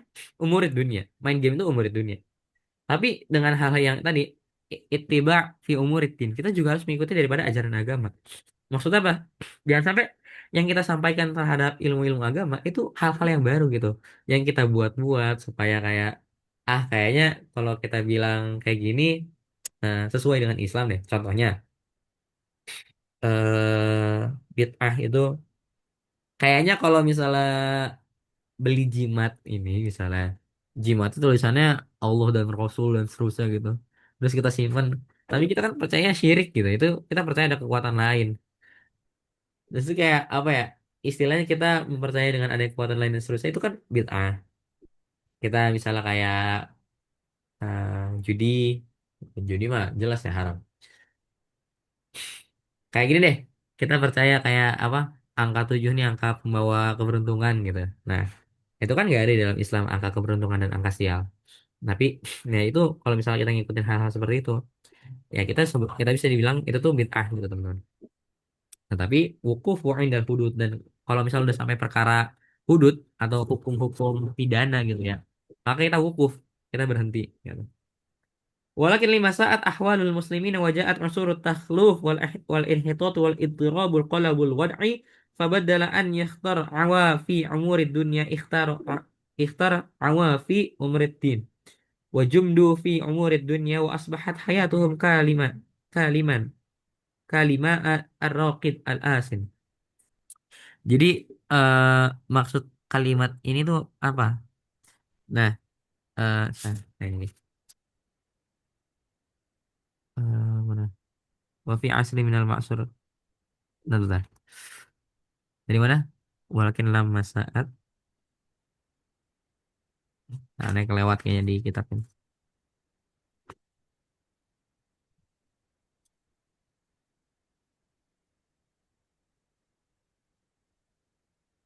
Oh, udah jauh, udah lihat jauh. Nah, ini ya, memang di sini bisa kita garis bawahi ya bahwa pada saat ini ya kita tuh sedang di kondisi yang inhitot wal ittirabul qalbul wad'i. Hati kita tuh sedang bertempur gitu. Hati kita sedang berbenturan mana yang benar, mana yang salah, mana yang ini hak, mana yang ini batil, mana ini mengikuti sunnah, mana yang ini bid'ah gitu. Itu sedang lagi fase-fasenya gitu. Mungkin teman-teman yang umum gitu ya, awam gitu yang nggak terbiasa ngaji, pasti akan ngerasa kayak ini kok ada orang kayak Gufron gitu yang jamaahnya tuh banyak teman-teman masih bingung gitu ngelihatnya kayak kok bisa nih ada orang gitu ngomongnya ya syududu gitu dan seterusnya lah dan kawan-kawannya tapi jamaahnya banyak banget teman-teman pesantrennya besar gitu kok bisa ada gitu jadi yang benar tuh apa gitu apakah kita salah memahami Islam atau misalnya masyarakat tuh yang salah gitu dalam menerjemahkan Islam dan seterusnya Maka memang ini yang harus kita garis bawahi. Wa fi umuril ladzina mukhtara'at wa mutadi'at ma anzalallahu biha min sultan wa lidzalika naridu minasyabab wal muslimin an yafham Islam fahman shahihan. Nah, ini yang harus digarisbawahi ya. Dari sekian panjang tadi ya alasan itu, maka kita harus ini fahman yurduhu ilal fitrah. Nah, pada akhirnya kita tuh harus kembali kepada pemahaman Islam yang sahih, pemahaman Islam yang benar. Nah, wasofa uhu al awal ila yunabi'ahi al asliyah. Jadi mengikuti yang al asliyah, yang usul atau yang asli dari Nabi gitu. Faidah kan atau usur sabiq kanu yuriduna an yazidu ala Islam fi muta'aqidah. Ini perlu deh. Sebelum aneh lanjut ya. Ini kan kita bahasa kayak dari kitabnya. Maksudnya nerjemahin satu-satu per kalimat. Teman-teman mending dijelasin kayak gini per kalimat atau langsung aja per tema gitu. Boleh diketik di chat ya. Mending dibacain kayak gini gitu kitabnya. Atau yang kita tuntasinnya apa per tadi kayak per paragraf gitu. Oke. Yang lain gimana? Kalau kayak gitu nanti aneh langsung simpulin gitu kayak nih paragraf ini maksudnya apa. Oke, per kalimat. Kalimat. Oke, per kalimat. Oke. Oke, oke. Boleh, boleh, boleh. Siap. Kita lanjutin sedikit lagi ya. Boleh nanti kita buat jadi nanti kalau misalnya agak bingung ya, nanti kita jadikan kesimpulan gitu di akhir daripada ini pembahasannya. Nah, kita coba dulu. Ah, فإذا كانت العنصر السابقة كانوا يريدون أن يزيدوا على الإسلام في معتقداته وفي معاملته وفي أشياء الكثير منه. Nah, nih lihat ya kalimat ini. Dan di zaman itu, zaman dulu, kanu yuridu an yazidu alal Islam fi mu'taqidat. Jadi akidah gitu ya. Zaman dulu orang-orang itu mau menambahkan akidah-akidah dalam Islam. Wa fi muamalat dalam apa namanya? eh, berbuat baik kepada sesama. Wa fi asya'i katsiroh. Jadi banyak hal-hal lain. Nah, nih lihat ya. Lihat kalimatnya kayak gini. Ketika teman-teman paham gitu ya, zaman dulu ada Islam gitu ya. Nah, orang-orang tuh mau masuk ke dalam Islam dan kemudian bikin kerusakan di dalamnya gitu. Nah, itu yang terjadi hari ini. Nah, di zaman dulu. Mereka masuk ke dalam Islam dan itu bikin ajaran tuh menyelempeng, menyimpang. Nah, teman-teman tahu nggak kisahnya Syekh Siti Jenar ya? Kalau teman-teman tahu Wali Songo, itu ada main villainnya gitu ya. Itu namanya Syekh Siti Jenar ya. Yang dia tuh nguping soal ini. Dia membawa pemahaman yang kita sebut sebagai wahdatul wujud. Ya, wahdatul wujud. Ini yang harus kita waspadai. Ini wahdatul wujud itu berpendapat bahwa Allah tuh hidup di dalam diri kita. Allah tuh adalah diri kita. Jadi ini tuh adalah jadi kalau teman-teman belajar tasawuf itu adalah tingkatan tasawuf yang belum selesai. Seharusnya setelah memahami bahwa Allah tuh hadir dalam diri kita tuh justru malah semakin yakin kalau diri kita itu hina dan kita tuh nggak pantas gitu. Sehingga kita akhirnya menyerahkan logikanya bahwa ya Allah, hamba ini penuh dosa, maka engkaulah yang maha suci gitu. Tapi Syekh Siti Jenar nggak sampai ke tahapan itu. Akhirnya dia tersesat dan menganggap bahwa Allah tuh ada di dalam dirinya. Akhirnya kalau teman-teman tahu kisahnya Wali Songo ya, itu beradu apa karomah gitu ya. Jadi ular terus kalau nonton filmnya tuh jadi kayak masuk ke kapal, berubah jadi kecil gitu dan seterusnya lah. Nah, ini pemahaman-pemahaman ya sekilas gitu ya kita menganggap bahwa anak indah abdi zonni bi itu kalimat apa Allah ya hadis qudsi bahwa Allah tuh eh, sesuai dengan prasangka hambanya Allah tuh lebih dekat dengan nadi kita gitu ya itu bikin kita berpikir kayak oh Allah tuh sebenarnya jangan-jangan ada dalam diri kita gitu tapi itu sesat teman-teman kita percaya apa Allahul arsyistawa Allah tuh berada di atas apa namanya arsnya gitu Allah ada di atas gitu Allah tuh nggak sama dengan kita Allah berbeda dimensi dengan kita makanya yang harus kita pahami di dalam sebagai seorang muslim gitu. Jadi jangan sampai kita terjebak pemikiran-pemikiran sesat kayak gini. Fa'asruna nah, tapi itu zaman dulu. Gimana zaman kita sekarang? Fa'asruna hadza yuridu an yanqusul Islam wa yukhriju minal Islami asya katsirun huwa min ta'alimihi wa ahkamihi. Wah, ini nih, kita masuk ke pembahasan yang paling asik gitu. Yaitu bahwa di zaman kita itu kebalik. Kalau zaman dulu orang tuh bikin kacau di dalam gitu ya. Tapi sekarang gimana? Orang masuk ke dalam Islam. itu supaya mengeluarkan sesuatu itu di luar dari Islam. Yuriduna Islam bila jihad, Islam bila hudud, fala da'a li rajam adzani au jalda syarabul khamr. Orang sekarang itu mau Islam tanpa jihad, gak usah perang lah. Orang Islam cinta damai gitu. Tapi kita lihat di Palestina dibantai gitu. Udah lihat ribuan orang meninggal gitu. Masih bilang kayak ya wis kita Islam cinta damai, gak usah ngapain lain gitu. Salah. Islam bila hudud, Islam tanpa adanya peraturan. Islam tanpa adanya yang mensyariatkan gitu. Ya gak usah nih kalau misalnya dia melakukan perzinahan gak usah dirajam. Kalau dia melakukan minum khamr gak usah dicambuk gitu. Nah itu zaman dulu ya, sebelum ada peraturan agama peradilan negara. Tapi itu yang terjadi teman-teman. Nanti kita akan lihat di bawah nih.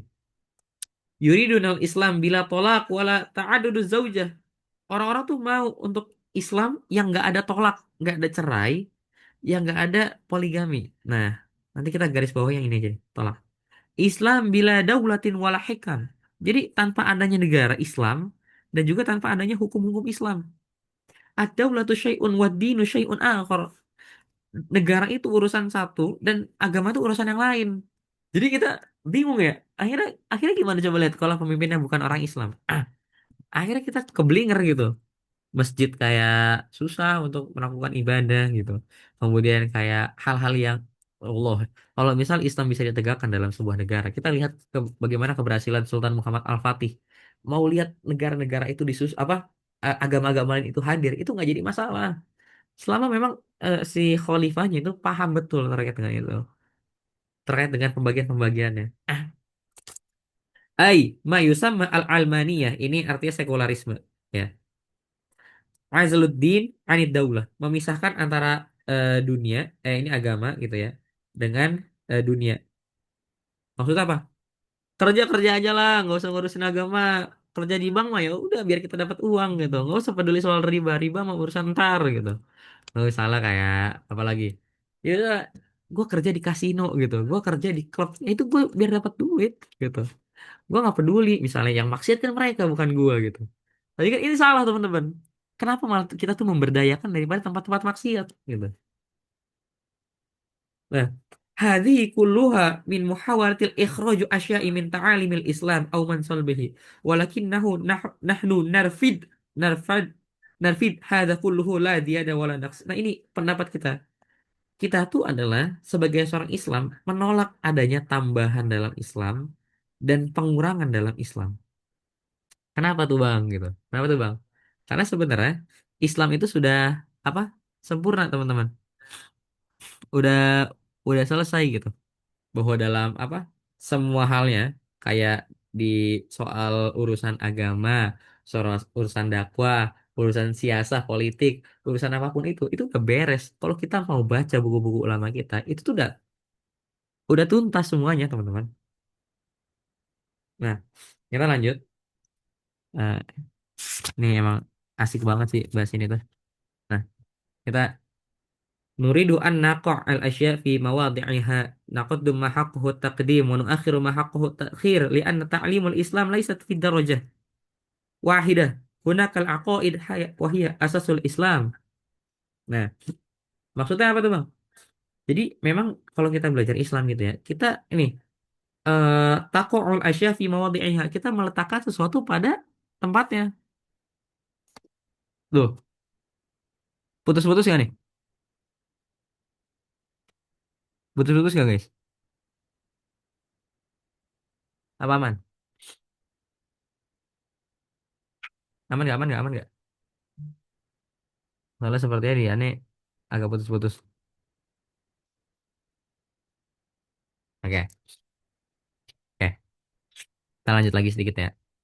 Nah, sebelum nanti kita masuk sesi tanya jawab, nih udah harusnya nanti kita cukupkan berapa sih nih? 30 halaman ya. Kita cukupin di halaman 15 aja nanti lanjutin lagi di selanjutnya. Oke. Nah, jadi kita tuh meletakkan sesuatu dengan sesuai dengan tempatnya. Dengan apanya? Kalau ada hal-hal yang harus didahulukan, itu kita dahulukan. Kalau ada hal-hal yang harus kita tinggalkan, itu kita tinggalkan. Maksudnya apa? Sholat. Nih, Allahu Akbar. Tapi di samping kita ada yang kecelakaan, cedar gitu, tabrakan. Yang harus kita dahulukan sholatnya apa nolongin orang yang kecelakaan? Nolongin orangnya dulu lah, gitu. Ya karena memang oke, sholat kita urusan sama Allah Subhanahu wa taala, tapi di samping kita itu ada orang yang mau meninggal gitu. Ada orang yang tenggelam. Ini nanti kita teman belajar di usul fikih, mana yang daruratnya mana yang maslahatnya lebih besar gitu. Memang sholat itu penting kepada Allah Subhanahu wa taala. Tapi kita lihat di samping kita ada orang yang apa tabrakan dan dia butuh pertolongan medis segera gitu. Jadi kita tuntaskan. Termasuk kalau teman-teman lagi sholat, ada maling ngambil tas teman-teman, ya kita nggak pasrah gitu. Kita langsung kejar malingnya.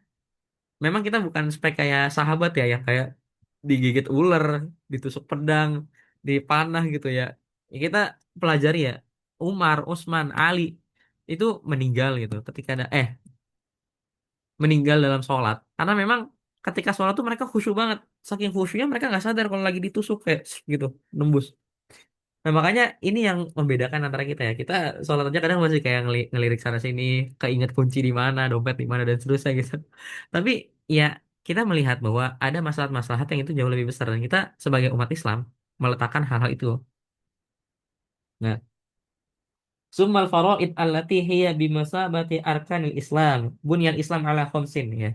Jadi kita juga harus mempelajari Islam itu sesuai dengan apa namanya? Rukun Islam. Rukun Islam apa aja? Sholat, syahadat, sholat, puasa, zakat, haji ya. Lima ini itu harus dituntaskan semuanya. Nah, huna kewajibatul ainiyah wa wajibatul kifaiyah mislu fardul ain. Jadi ada kewajiban yang sendiri, fardiyah. Ada juga kewajiban ya eh nah, putus-putus ya. Fardul ain wa fardul kifayah, summa tatis sunan min sunan muakkadah wa mur wa marghubun fiha asyaddu targhib wa hunaka mustah mustahbatu yusab fa'lah fa'iliha wala yu'aqib min tirkiha fal mafruḍat fid din laisa fi darajati wahidah. Jadi memang dalam perkara agama itu kita nggak letakkan itu dalam satu hal gitu. Ada yang kita sebut sebagai wajib. Wajib dibagi dua. Ada wajib apa? Fardu ain apa? Sama fardu kifayah. Fardu ain semuanya wajib ngerjain. Fardu kifayah kalau misalnya udah ada yang ngerjain itu ya udah beres. Dalam satu wilayah gitu harus ada yang jadi dokter. Karena kalau nggak ada jadi dokter, siapa yang ngurusin soal persalinan, siapa yang ngurusin soal ini dan seterusnya. Nah, kemudian sama syirik juga dibagi. Ada syirik besar, ada syirik kecil, syirik besar. Wahunakal muharramatu dan juga sama hal-hal yang diharamkan juga dibagi. Ada yang kecil, ada yang besar. Jadi Islam tuh udah ngatur scale ya guys. Ada yang itu benar, baik, diharamkan, disunahkan, makruh dan seterusnya. Itu tuh udah ada kelompok-kelompoknya dalam Islam. Jadi kita tuh udah meletakkan sesuatu sesuai dengan tempatnya. Famanzilatul kabair ghairu manzilatus shaghair. As-shaghair takfiruha as-salat khams kama jaa fil hadisil Imam Muslim. As-salatul khams wal jum'atu ila jum'ah wa ramadan ila ramadan mukaffaratun lima bainahunna idza ijtanabat al-kabair. Kalau orang nggak melakukan hal ini gitu ya, nggak menuntaskan sholat lima waktu, nggak sholat Jumat gitu, dan kemudian nggak menuntaskan Ramadan, maka dia sudah termasuk dalam hal-hal yang apa, apa ya, condong ke ranah kekafiran gitu. Amal kabair. Nah, amal kabair fala takfiruha illa taubatu wa raddul madlimu ila ahliha. Bahwa memang orang-orang yang melakukan perbuatan dosa itu tidak kita kafirkan kecuali dengan bertaubat. Kalau dia sudah bertaubat itu, melakukan dosa-dosa tersebut, dia nggak sholat tapi dia taubat gitu. Maka insya Allah dia masih kita anggap sebagai saudara kita, sebagai sesama muslim. Hunaka syubhat mislul asya'il mukhtalif fi halliha wa haramatiha, hurmatiha. Jadi ada hal-hal yang dia sifatnya syubhat. Dia tuh kayak apa ya? eh, Subhat lah, subhat kayak keraguan-raguan nggak terhadap hal yang halal dan haram. Haitsu hunaka man yahillu hunaka min yahrimiha wa hiya laisa kal harami sharih. Ada hal-hal yang dia nggak diharamkan secara jelas, muttafaqun alaih. Nah ini dijelasin makruh itu ada apa aja. Makruh tahrimi, ada makruh tanzihi. Makruh tahrim yang dia lebih dekat kepada yang haram, ada makruh tanzih. Jadi kalau kita buat garis gitu ya kayak gini, nah ini halal, ini haram gitu ya. Ini di sini ada makruh. Nah misalnya makruh yang di sini apa? Duren. Nah, misalnya duren di sini, dia lebih dekat ke halal karena apa? Dia buah, gitu ya. Tapi dia makruh karena apa? Karena dia bau, gitu. Misalnya makruh di sini apa? Mungkin ada yang berpendapat rokok gitu. Kenapa rokok? Karena ya rokok tuh apa merusak diri. Nah, jadi memang ada pembagian-pembagian ya makruh tuh ada yang makruh ke sana, ada yang makruh ke sini gitu. Ada yang ke halal, ada yang ke haram. Nah, yang bagi anadu ala fi maratibiha taqaddumul mahaqquhu taqdim. Nah, ini tadi yang dijelasin ya bahwa kita meletakkan sesuai sesuai dengan tempatnya. Walihada yajibu takdirul aulawiyat wal asya'is asasiyat fid din. Nah, ini spesialisasi dari Syekh Yusuf Qaradawi adalah al-aulawiyat atau artinya prioritas. Beliau nulis salah satu kitab namanya Al-Fiqhul Al-Aulawiyat, fikih prioritas. Jadi, gimana cara kita menentukan prioritas kita? Mana yang lebih penting? Berbakti kepada orang tua atau belajar ilmu agama gitu. Itu dibahas sama Syekh Yusuf Qaradawi. Mana yang lebih penting? Mentaati istri atau berjihad di jalan Allah gitu. Nah, itu yang dibahas. Taksisul aqoid ala tauhid syai'un hamun. Nah, kita juga harus pahami bahwa kita juga memahami Islam dengan apa akidah yang benar. Akidah ada tiga teman-teman ya. Ini kata Imam As-Safari ini dalam kitabnya Lawami'ul Anwar Al-Bahiyah. eh, Akidah itu ada tiga. Yang pertama adalah Asy'ariyah ya. Asy'ariyah Imam Abu Hasan Al-Asy'ari. Nah, terus ada Maturidiyah. Ini oleh Imam Maturidi. Dan juga yang ketiga adalah Hanabilah.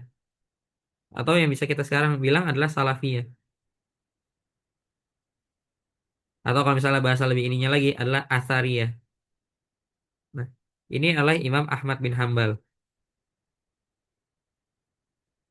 Nah, maksudnya gimana nih, Bang? Akidah itu akhirnya mau nggak mau kita harus memilih dari ketiga hal ini. Walaupun sebenarnya Syekh Yusuf Qaradawi sendiri akidahnya adalah talfik, mencampurkan daripada hal-hal itu. Tapi memang beliau udah di tahapan mujtahid makanya boleh. Tapi kita kan belum gitu. Nah, kita bisa mengikuti dari tiga ini. Nah, kalau teman-teman yang ini aneh pernah jelasin di kajian mungkin di sini nggak ada yang ikut itu ya. Di kajian Roblox gitu ya. Orang NU itu ngikutnya ke Asy'ariyah. Nah, jadi ngikut kepada Imam Abu Hasan Al-Asy'ari. Kemudian kalau misalnya kayak apa namanya? Maturidi ya. Nah, ini di kalangan Hanafi ya bisa. Apa fikihnya Hanafi, akidahnya Maturidi. Nah, Hanabilah ini itu adalah orang-orang Salafi. Nah, jadi teman-teman jangan mendiskreditkan bahwa orang Salafi itu adalah orang-orang yang apa namanya? Wah, ini sesat nih, Wahabi dan seterusnya dan seterusnya. Nah, teman-teman mau baca aja sejarahnya gitu ya. Ibnu Taimiyah itu ulama yang sangat diagungkan gitu di zaman dulu. Bahkan lintas mazhab, lintas kelompok gitu ya. Itu mengakui kehebatan Ibnu Taimiyah. Ibnu Hajar Al Asqalani, penulis Fathul Bari dalam kitab apa penjelasan hadis Bukhari. Apa kitab Sahih Bukhari ini ya. Ada kitabnya segede gini. Nah, lalu Fathul Bari itu segini deh. Luas banget ngejelasin hadis-hadis. Nah, Imam apa Ibnu Hajar Al Asqalani bilang dalam kitab Al-Wafir liman qala Syekhul Islam Taqiyuddin Ibnu Taimiyah bahwa kafir gitu. Nah, pokoknya itu ditulis sama aneh lupa nama penulisnya ya. Aneh juga kayak salah tadi nyebut nama kitabnya. Tapi dia Imam Ibnu Hajar Al Asqalani bilang di dalam pembukaan kitab itu bahwa orang-orang yang bilang bahwa apa namanya Ibnu Taimiyah adalah orang yang kafir gitu ya. Maka dia nggak tahu bahwa ya bisa jadi orang yang bodoh. Maksudnya si orang yang bilang Ibnu Taimiyah itu kafir itu adalah orang yang bodoh. Karena apa? Karena keilmuannya itu sangat diakui. Beliau adalah salah satu di antara ulama yang hafal Mustad Imam Ahmad. Ketika di zamannya, itu yang hafal hadis dari Imam Ahmad, hadisnya tuh ada 30.000. Dari Imam Ibnu Taimiyah, apa Syekhul Islam Ibnu Taimiyah tuh hafal itu gitu. Jadi itu yang harus kita apa ya pahami gitu. Jadi Wahabi itu nggak bukan apa ya teman-teman kalau mau baca sejarahnya itu nggak salah. Tapi memang akhirnya kita tuh diprovokasi, kita diadu domba sama ya mereka yang nggak senang sama Islam. Wah itu serang aja tuh orang-orang NU nggak benar semua. Serang aja tuh orang Wahabi gak bener semua. Orang-orang ini gak bener semua. Ini, ya, ya sayang gitu. Sama-sama Islam tapi berantem. Itu kan konyol. Maka kita harus mengedepankan daripada persatuan Islam tadi. Ya, oke Bang. Sebenarnya aneh gak begitu dalam soal Islam gitu. Ya, ikutilah kepada orang-orang yang teman-teman percayai gitu. Misalnya apa? Ada ustadz yang teman-teman percaya. Tanya aja, Ustadz, kita sebenarnya ngikutnya apa sih gitu? Apa kita ngikutnya NU gitu? Apa kita ikutnya Muhammadiyah? Itu paling gampang ikut ormas, ikut ormas atau ikut pemerintah MUI. Itu gampang. Tapi kalau misalnya udah sampai ke tahapan perdebatan itu konyol kalau misalnya kita apa namanya ikutan berantem sana sini. Syekh Yusuf Qaradawi di Facebook lagi digoreng-goreng sama orang-orang yang nggak jelas. Walaupun sebenarnya pemantiknya adalah salah satu kiai ya di dalam apa namanya di Jawa kalau nggak salah bilang bahwa kitabnya Syekh Yusuf Qaradawi Ghoirul Mu'tabar dalam Bahsul Masail. Tapi ya itu kita bahas nanti lah. Sorry sorry jadi ke distract. Nah, iqamatul faraid amrul la tahawanu fiha buhal. Mana ya? Al-kabair yajibu muqamatuha bikulli ma nastati'. Nahnu nuridu hinama natafaqqah fil Islam wa nafhamud din au na'rifu maratibut ta'lim al-Islam li anfusina wa li ghairina. Jadi ini, teman-teman harus garis bawahi ini. Ah, dari tadi aneh ngejelasin ngomong panjang lebar. Sebenarnya biar apa sih gitu ya? Itu supaya ini ini inti esensinya sebagai pembuka ya. Ini karena udah jam 9.30, semoga ini jadi kalimat penutup sebelum nanti kita tanya jawab. Adalah ketika kita ditanya gitu ya. Sebenarnya buat apa gitu? Ya kita sebenarnya diminta untuk belajar Islam itu sesuai dengan urutannya. Nah, jadi memang kita harus belajar rukun Islam dulu, rukun iman. Rukun iman ada 6, apa aja? Iman kepada Allah, malaikat dan surga itu harus benar dulu semuanya. Sebelum nanti teman-teman bahas soal ini halal itu haram, rokok haram gitu. Nah, itu belakangan. Beresin dulu apa urusan kita dulu. Nah, li'anna lihat nih. Li'anna sahibud dakwah karena orang-orang yang berdakwah yajibu an ya'rif hadhihi darajah. Wajib untuk tahu derajat-derajat ini. Wa tafawatuha jayyidan fala yadu' hayatihi fi ma'rifati juz'iyyah. Jadi jangan sampai kita tuh masuk ke dalam sebuah ma'rikoh itu nah, pertempuran yang itu sifatnya apa ya? Perpecahan yang itu sifat juz'iyah. Kayak juz'iyah tuh bagian-bagian. Jangan sampai kita tuh malah jadi bagian-bagian itu saling bertempur satu sama lain. Beda ormas berantem, beda Idul Fitri berantem, beda Idul Adha berantem. Itu konyol gitu. Itu sayang. Sayang waktunya untuk apa namanya? Melakukan hal-hal seperti itu gitu. Li'annal ma'rikatul an asbahat ma'rikatul iman wal ilhad qabla kulli syai'. Maka kita lihat pertempurannya sebenarnya adalah keimanan lawan apa? Ilhad, ateisme. Nah, ini akan kita bahas selama mungkin 1 tahun ke depan gitu ya. Gimana cara kita melawan orang-orang ateis, melawan hal-hal apa orang-orang yang pikirannya sesat gitu ya dan seterusnya. Famayan bagi an na'limuhu jaidan fi fahmil Islam an ya'khuzul Islam min yanabi'ihi. Maka kita harus mempelajari Islam dengan sebaik-baiknya dan an ya'khuzul Islam man yanabi'ihi dan juga kita mengikuti mengambil Islam daripada orang-orang yang memang fokus di dalamnya gitu. Dan apa bisa kita bilang para alim ulama gitu di dalamnya. Wallahu a'lam bishawab. Itu dulu teman-teman semua. Sebenarnya itu baru sampai halaman Nah, baru sampai halaman 14 ya. Tapi insya Allah itu udah setengah dari kitab ya. Tapi insya Allah kita akan lanjut nanti setengahnya lagi di pertemuan selanjutnya di pekan depan insya Allah. Mungkin hadam ini hada novel ikmal jema'in. Silakan habis ini ada 1 2 pertanyaan mungkin.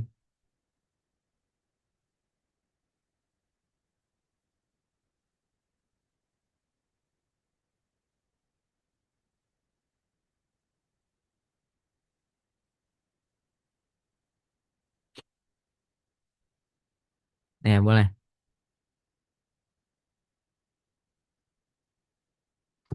Oke, boleh lagi. Kalau misalnya ada yang mau ditanyakan nanti insya Allah kita jawab satu persatu. Oke.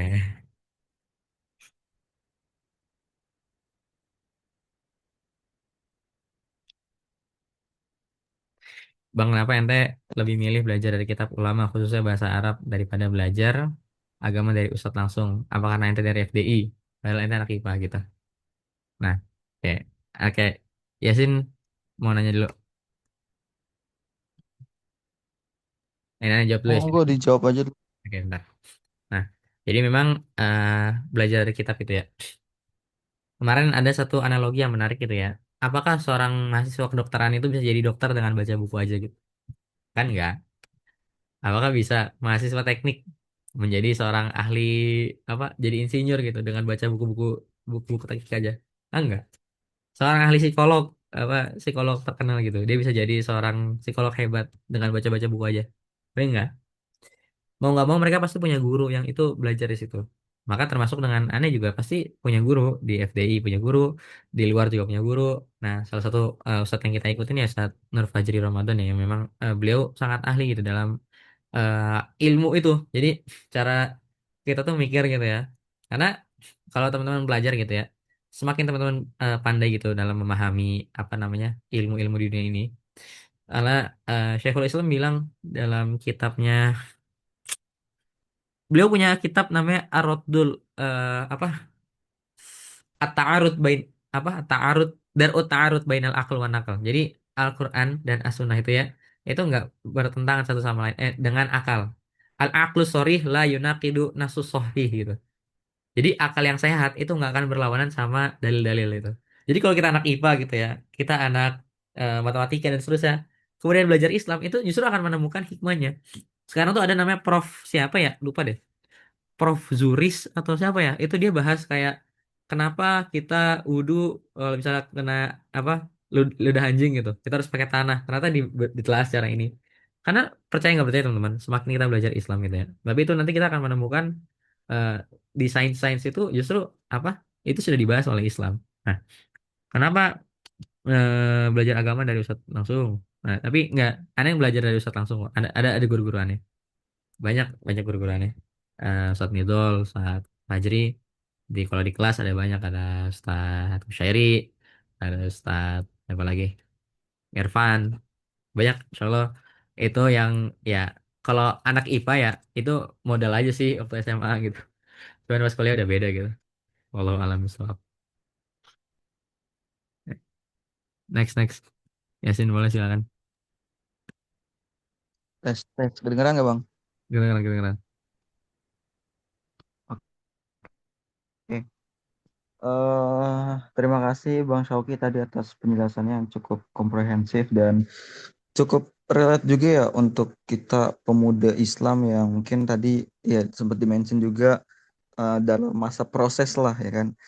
Dan saya kepikiran untuk membahas terkait fenomena saat yang terjadi saat ini gitu Bang. Hmm. Ya, yang seperti kita ketahui kondisi eh, apa namanya orang-orang Islam sekarang khususnya di Indonesia gitu, ya kan? Itu mungkin mereka tapi masnya mereka itu tidak mengetahui esensi dari Islam itu sendiri gitu. Dan juga bisa dibilang ya Islam KTP lah gitu. Dan beberapa faktor yang mungkin membuat seperti itu adalah satu hal yaitu menurut saya sendiri yaitu ekonomi gitu, Bang. Dan kalau misalnya kita kembali gitu ke masa dahulu gitu, kenapa Islam itu bisa mencapai pada masa kemasannya? Waktu itu kan ekonomi sangat-sangat apa namanya uh, makmur gitu ya kan, dan juga melihat bahwasanya kondisi yang apa namanya yang membuat masyarakat Islam itu sendiri bisa mempelajari lebih jauh karena kondisi mereka lebih enak gitu. Nah, terkait kondisi sekarang gitu Bang, yang mana mungkin struktural ya, bukan hanya ekonomi dan juga banyak hal-hal yang mungkin kalau misalnya kita bahas di sini mungkin bakal panjang gitu. Tapi pertanyaan saya di sini mungkin bagaimana pandangan Abang terkait solusi gitu Bang, apa namanya dari POV Islam yang mana eh apa namanya agak dilema gitu. Kita mempelajari agama tapi ekonominya dari masyarakat itu sendiri kurang dan juga satu hal lagi kita fokus saja di ekonomi tetapi agamanya itu apa namanya uh, bisa dibilang di kesampingan gitu. Menurut pandangan Abang itu seperti apa? Mungkin gitu Bang. Apakah dipahami Bang? Oke, bisa. Ya terima kasih. Oke, sebentar ya.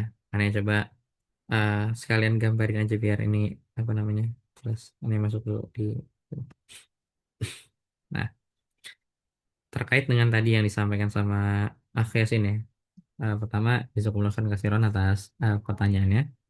Nah, ini yang mau kita sama-sama bahas.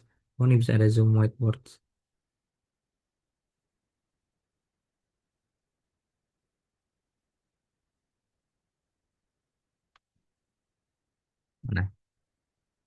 Muncul nggak ya?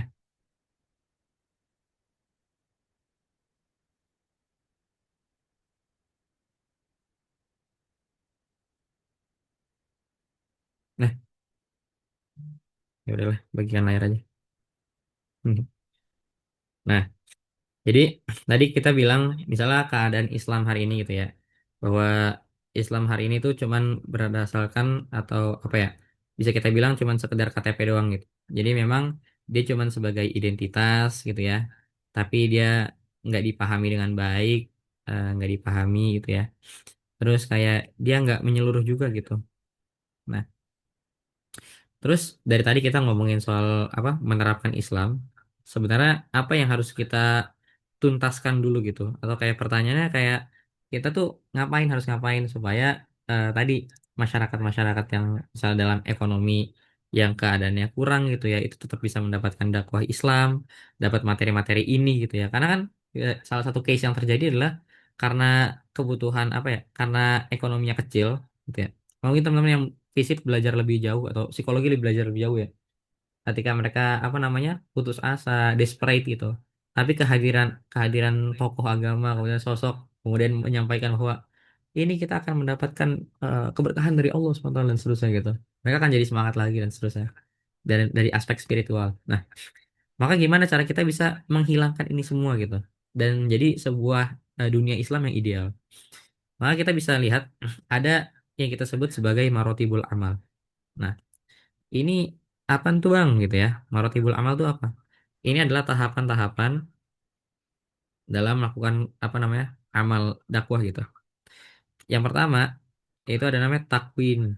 Enggak, salah. Sorry. Yang pertama itu adalah islahun nafas. Nah, islahun nafas itu apa? Artinya apa? Memperbaiki diri sendiri. Nah, kalau kita mau ngomongin soal apa namanya? Keberhasilan Islam gitu ya. Kita harus mulai dari diri kita dulu. Kita mulai dari kayak apakah kita sudah sholat dengan baik, apakah kita sudah menjalankan syariat, berpuasa, berbayar zakat dan seterusnya. Kita harus tuntaskan apa-apa yang berkaitan dengan diri kita terlebih dahulu.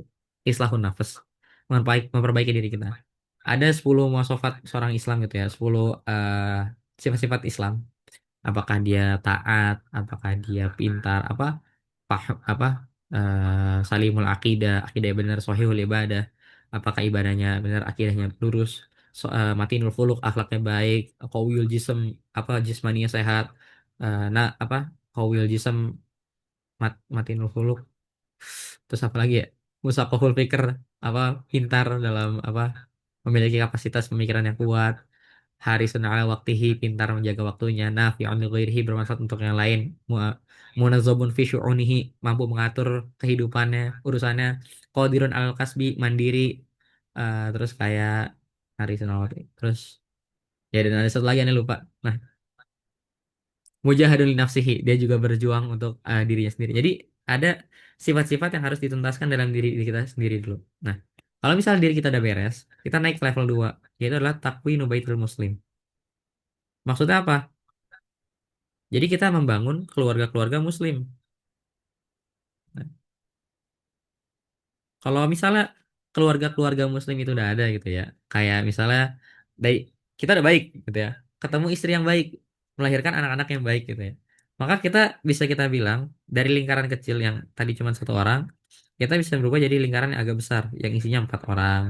Terus misalnya anaknya banyak 8 gitu. Terus ya. Yang tadi cuma satu gitu. Nah, terus setelah naik itu apa lagi? Takwinu baitul muslim.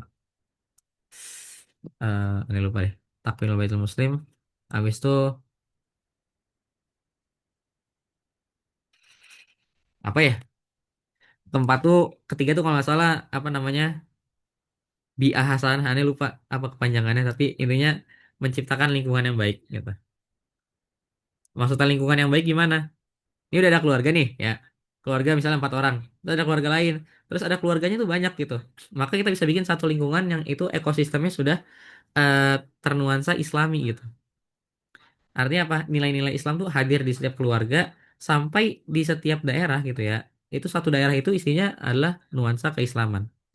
Nah, terus yang keempat adalah baru kita masuk keempat adalah islahul hukumah. Jadi adalah kita ini adalah membenarkan daripada hukum-hukum. Ya. Kalau misalnya lingkungannya udah ada nih, masyarakat udah ada, baru kita benahin hukum-hukumnya. Kayak apakah kita boleh di sini nggak boleh apa bikin kawasan anti mabok di sini gitu di Jakarta. Karena misalnya apa? Walkotnya adalah orang Islam yang paham Islam, akhirnya dia merubah lingkungan-lingkungannya menjadi orang-orang Islam. Tapi kan seorang wali kota, gimana cara dia jadi wali kota adalah dipimpin sama apa? Dipilih sama masyarakat Islam itu. Jadi kita harus mulai dari skup paling kecil, benahin diri pribadi, hapus lagi. Benahin diri pribadi, benahin keluarga, benahin lingkungan, baru kita benahin daripada peraturannya. Dan yang terakhir adalah Ustaziatul Alam, ya, atau yang kita sebut sebagai menjadi alam. Nah, kita menjadi seorang guru untuk dunia kita. Maksudnya kita jadi percontohan untuk hal-hal yang lain. Ngomongin soal realitas gitu ya, kita bertemu dengan orang-orang miskin di luar sana gitu. Nah, itu mau nggak mau harus kita yang turun ke bawah, mendakwahi. Tapi kalau kita turun sebagai seorang yang biasa itu ya susah gitu. Mau nggak mau kita harus melewati tahapan-tahapan ini. Kita benahin diri kita benahin keluarga kita benahin takwin Baitul Muslim gak cuma keluarga itu ya, tapi keluarga organisasi, keluarga yang ada di sekeliling kita, circle kita itu kita benahin. Baru habis itu menciptakan bi'ah hasanah gitu ya, lingkungan yang baik. Baru habis itu geser ke Islahul Hukumah, kita ternyata udah jadi yang dipercaya, kita merubah peraturan-peraturan. Ini daerah ini harus wajib ngaji, ini pesantren harus diberdayakan, ini atau apa. Baru terakhir kita ke Ustaziatul Alam. Kita bisa menjadikan ajaran Islam tuh terpancar gitu untuk semua orang. Ustaziatul Alam bukan berarti semua orang jadi Islam, bukan. Tapi setiap orang itu bersentuhan dengan Islam, mereka nggak kaget. Mereka bisa tetap mengikuti Islam gimana pun itu. Mau itu orang Kristen sekalipun, mereka merasakan kedamaian Islam dengan adanya kita. Jadi tadi kalau misalnya pertanyaan tadi ya, kayak orang miskin gimana, orang stres gimana, itu kita yang harus turun ke bawah. Tapi sebelum kita ngomongin cara kita berdakwah, kita benerin dulu pribadi kita, benerin dulu keluarga kita, benerin dulu lingkungan kita, baru nanti kalau kita udah rapi, baru kita benerin undang-undangnya gitu. Terlebih untuk khusus ekonomi, terus apa lagi sosial, politik dan seterusnya itu soal itu belakangan. Yang harus kita jadikan adalah sebagai mahasiswa sekarang adalah memahamkan Islam. Tadi makanya dari tadi kenapa kitab ini yang pertama kali kita buka gitu dalam kajian kita. Karena memang ini adalah salah satu langkah kita menjadikan teman-teman tuh musakoful fikri, memiliki pemahaman dalam Islam dengan baik gitu. Wallahu a'lam bishawab. Semoga bisa menjawab pertanyaan Yasin.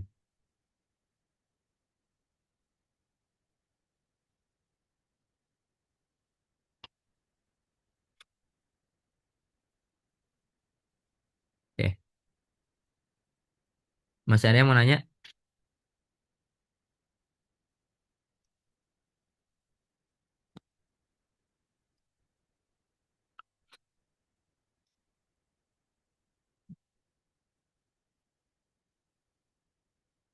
Kalau misalnya tidak ada, insya Allah kita cukupkan saja.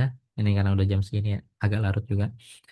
Terima kasih banyak teman-teman semua yang sudah mengikuti kajian kita sampai akhir. Insya Allah kita akan lanjutkan nanti di paparan selanjutnya. Silakan di follow Instagramnya ya, mafsar.id, Madrasatul Afkar wal Athar. Seharusnya itu setiap hari ada, setiap Senin dan Kamis itu ada postingan terkait dengan kaul ulama. Tapi memang belakangan ini agak sedikit apa tertunda, nanti insya Allah akan berangsur-angsur.